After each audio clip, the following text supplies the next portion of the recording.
Hi everyone, my name is Ray, or some of you might know me as Tiki with Ray, and today I am in my Tiki bedroom with, all the way from North Carolina, Tiki Tom Tom. Yes. So for this interview, should I call you that the entire time, or should I just call you Tom? Either is fine. Tom is fine. Good, because that's a lot easier. It's a lot to say. It's a lot easier to say than Tiki Tom Tom. That's right. But you like the Tom Tom kind of, Or should I call you the Triple T? Triple T. No, I haven't had that before. Tom and I have similar passions, and there's a lot of different factors and things that you can get into when it comes to tiki. For some people it's the cocktails, for some people it's the outerwear, the clothing, for some people it's the art, but for Tom and I, it's the home tiki bars. Yeah, absolutely. And when I first started my blog, the first, I always thought, okay, things I can write about. What do I want to do? And right the top of that list is home tiki bars. I want to go to home tiki bars. I want to write about them. And one of the very first ones I went to was this tiki bar that was in South Seattle. And I went there to take pictures and get the guy's story, which that took a half hour. And then the guy's like, well, should I make us a volcano ball? I'm like, yes, please. And I'm just sitting there at this guy's home bar, and I'm like, oh my God, this is awesome. There's nothing else I'd rather be doing. There's no other place I'd rather be than right here. And I'm like, I could get used to doing this. And I'll tell you what, Tom, out of all the home tiki bars I've been to, I still feel that way. I still feel so privileged anytime I go to someone's home tiki bar. Yeah. Because I'm seeing something that not everyone gets to see. I mean, you have a commercial tiki bar. Yeah, you can pay and you can go there. But when it comes to someone's home bar, it's just like being a vampire. You got to be invited into it. Right now, you're visiting home tiki bars. Yes. Across the country. It's been 6 months. And what are your plans with this? I'm at bar 55 at this point. Home bars? Yes, home bars. Only home bars. Only home bars. So just finished my 55th visit. The hope is that when I finish another... I had hoped to get to 50. I'm past that at this point, which is great. I felt like 50 was the number I needed to be legit and being able to pull together, hopefully, a book. And my goal with the book is to tell the stories of people who are passionate about creating these spaces, and hopefully it'll be inspiration for people that are creating bars. Your ultimate goal is that you want to create a book about people's home tiki bars. Yes, that's the goal. That's so awesome. Why home bars as opposed to commercial bars? I kind of fell into it. So more than 6 months ago, and I decided I was going to retire from the job that I have at this point. Long time in education, loved it.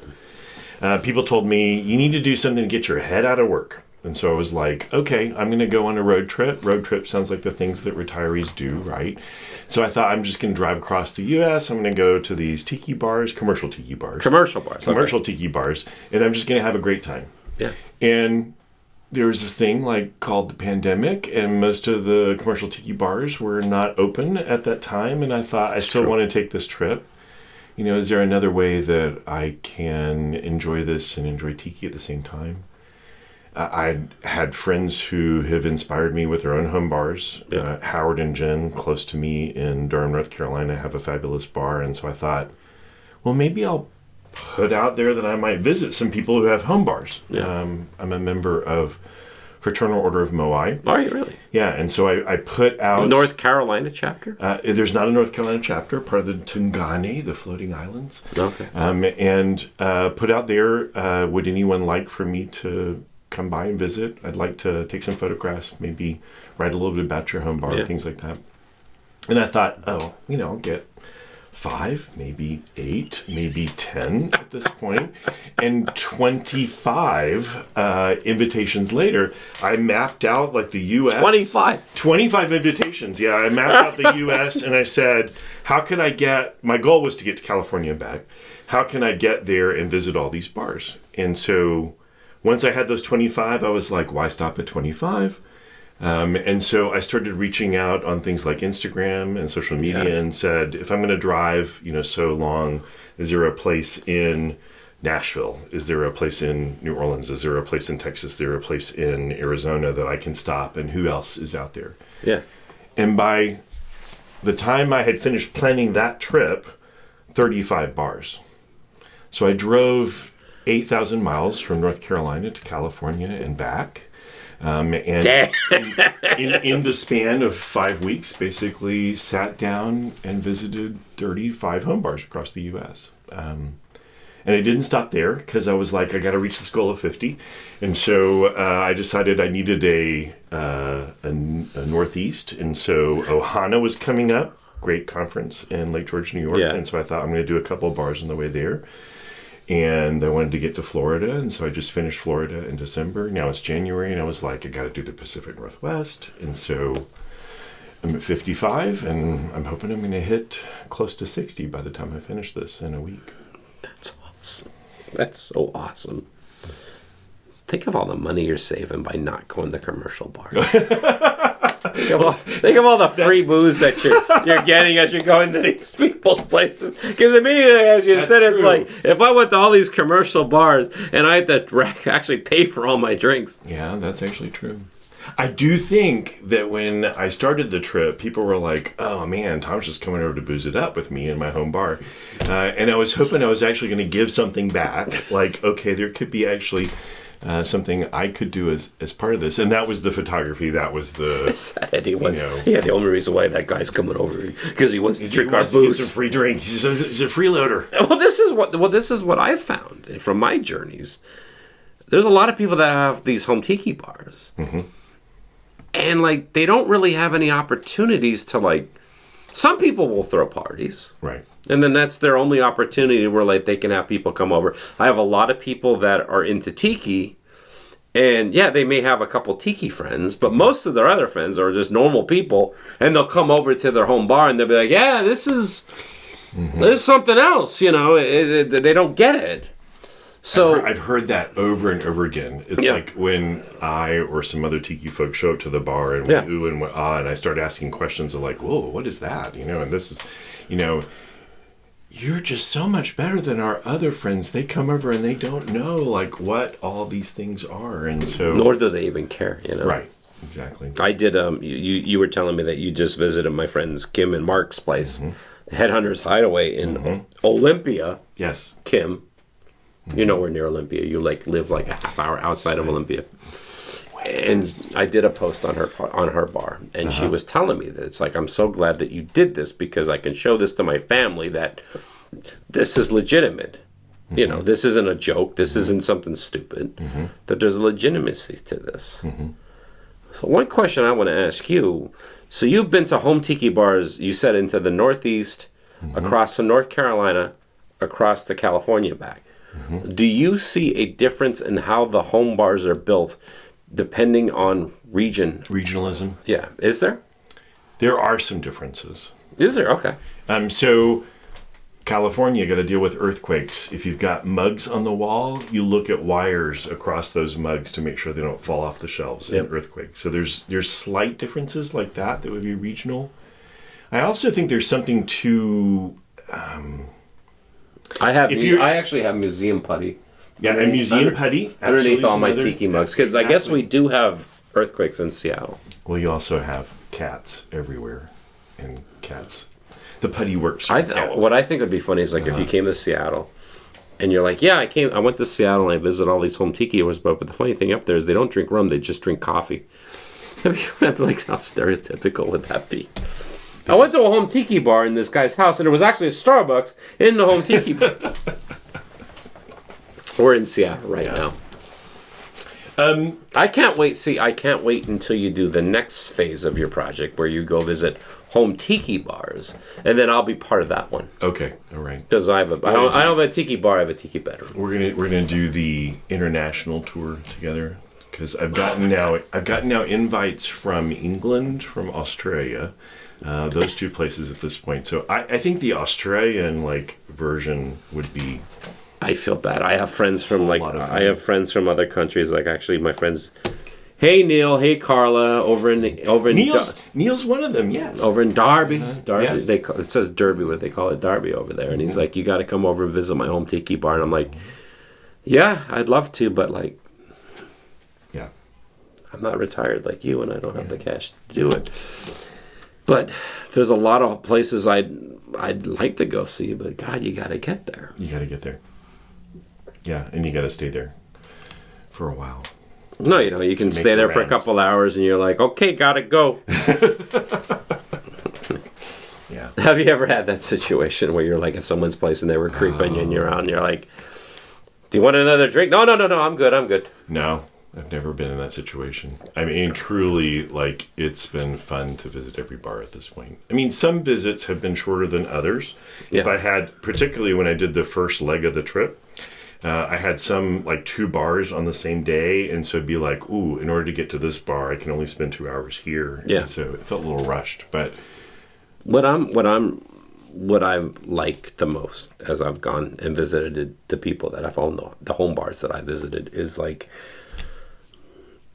I love going and, obviously checking out their home bar. Mm-hmm. And I love getting their story of how they built it, Mm-hmm. But I love when you get past that surface level. Mm-hmm. And how it usually would work for me is like say if I'm going to go take pictures of the place, you go, I'd have a photographer come with me, or I'd take the pictures myself, and it'd be like, that only takes 15, 20 minutes. And then usually it's like, all right, well, you got some rum behind you. Let's have some drinks. And all of a sudden now here you are chatting it up one-on-one with the owner or the owners of the particular bar. And then you get into hour 3, and now you're past the tiki stuff. And now you're talking about real stuff. And that's what I love. What I love more than, it's awesome to see the bars. But I love learning and getting to know the people themselves. That's the thing that I like the best.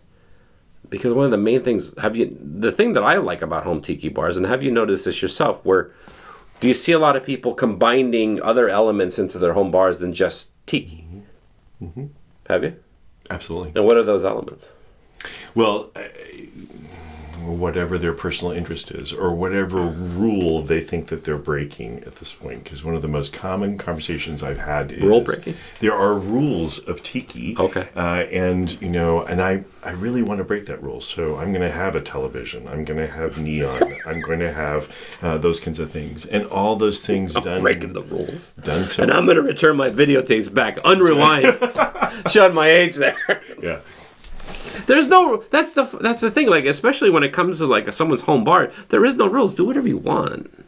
There are no rules. You're right, and that's what makes each bar unique and kind of beautiful. Is that they really are making it their own. Yeah. My process. I find the same excitement that you do. My process is kind of flipped, because when I would normally show up, I would say, let's sit down, let's do the interview part first. Yep. Because what I found is that they would tell me some really amazing stories about what was in the room. And I had a set series of questions. I would ask things like, what's the oldest thing in the room? What's the most sentimental item in this space? How many people have answered, what's the oldest thing in the room? Me. That was a common answer, yes. Or they'd say they're... And you're sitting there yeah, I've never heard that. I never heard that answer before. Yes. And so when I would listen to those stories, then that helped me have context for what to photograph too. Because there may be items that I would not have seen that they pointed out and said, this was a gift from my wedding, or this was, a special moment in my life, or this means so much to me because this person made this for me. And so that level of I guess, almost intimacy and understanding the bar at that deeper level was something I don't think most people can get. No. There's two ways that I've been seeing it. You have two different things that happen. You have one person that's like, I want to build a tiki bar in my house, in my garage, in my basement, or whatever. And they're going to do it, and they have it all planned out. And then there's the other way where someone's like, well, I didn't plan on building a tiki bar. But it started with, I bought this tiki mug. And I thought it was like really, really cool. And then I got another one. And then I got another one. And then I needed a shelf to put these mugs on. And then I got this bamboo shelf. And then I found this really cheap bamboo tiki bar on Craigslist. So I bought that.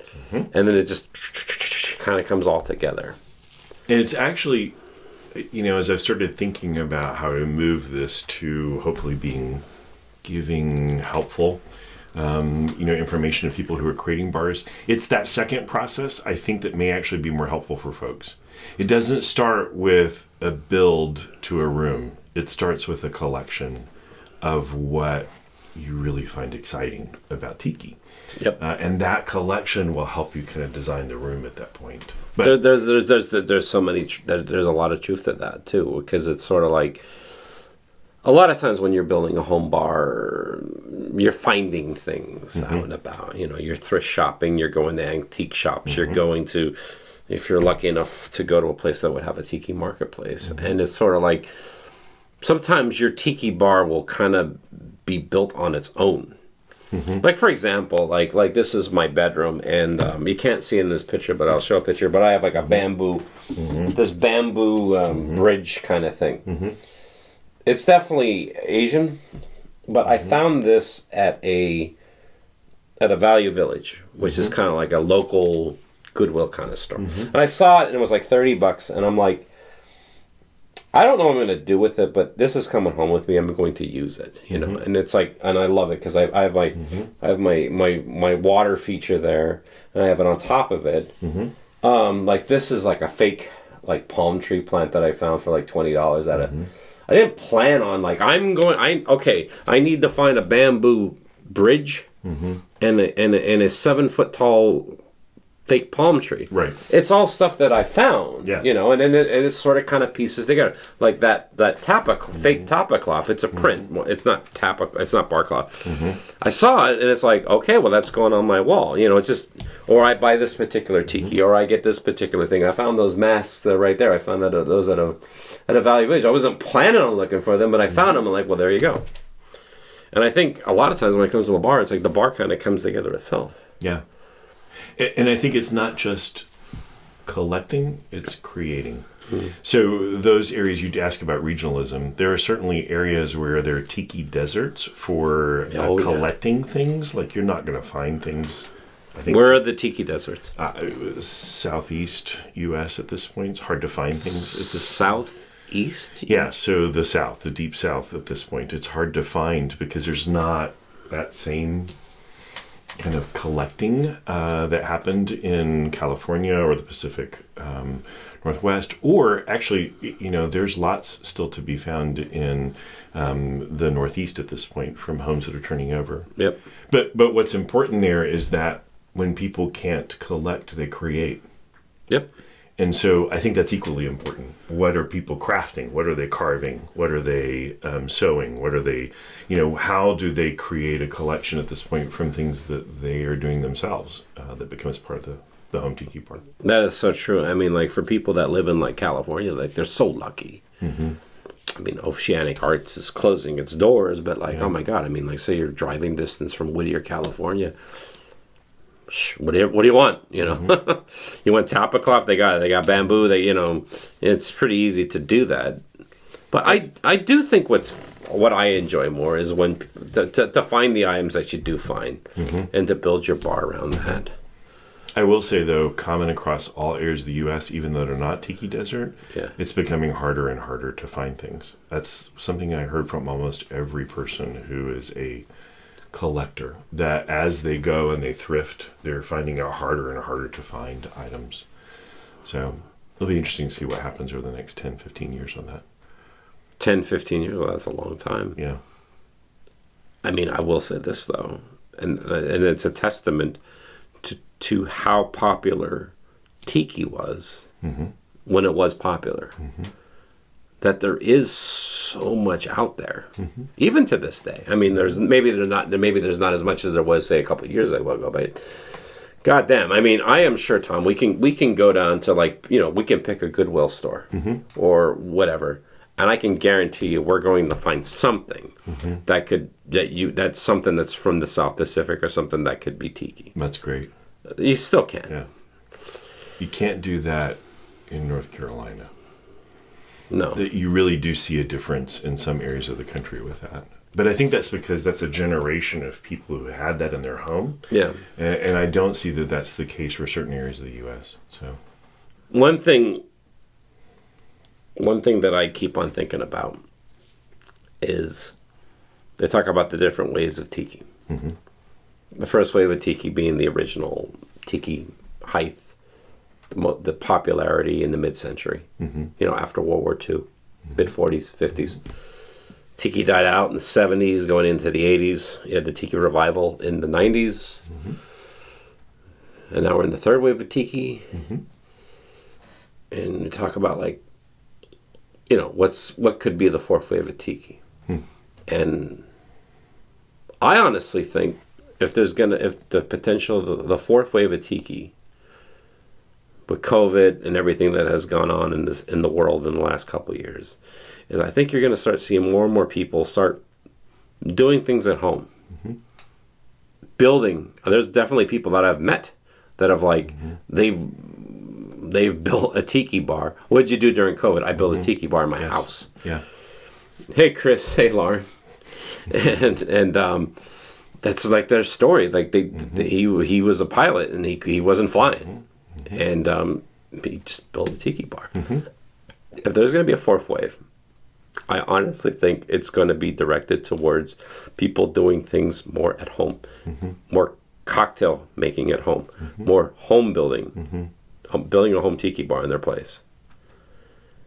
And I'll tell you what, doing what you're doing, because right now you have a blog. And what is that website? TikiTomTom.com. TikiTomTom.com. You're on Instagram, and it's the same thing. And then you also post on Facebook. Correct. But you are planning on making a book. That's the hope. And that's the hope. So there you go.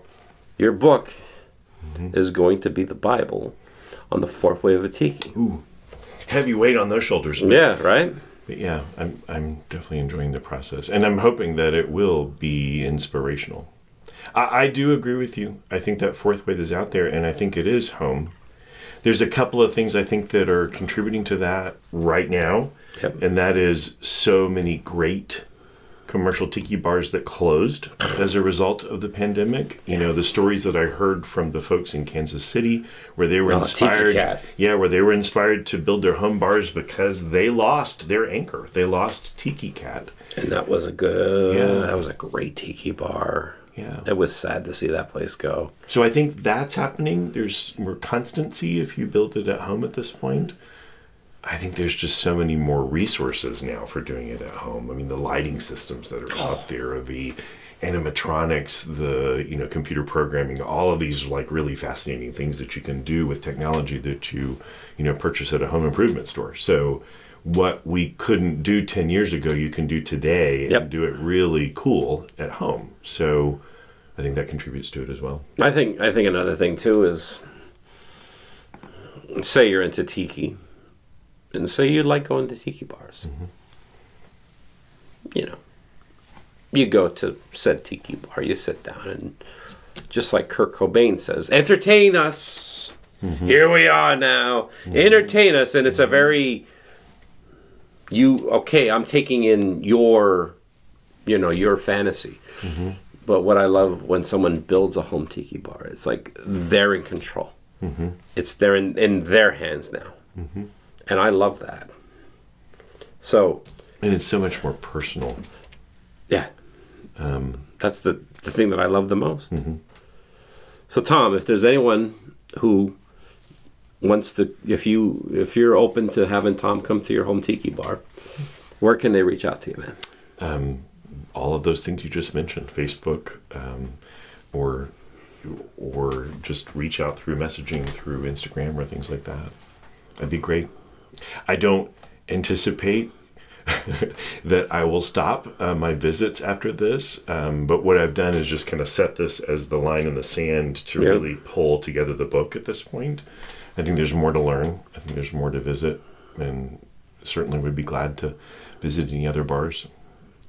There is no reason to stop visiting old That's tiki right. bars. Exactly.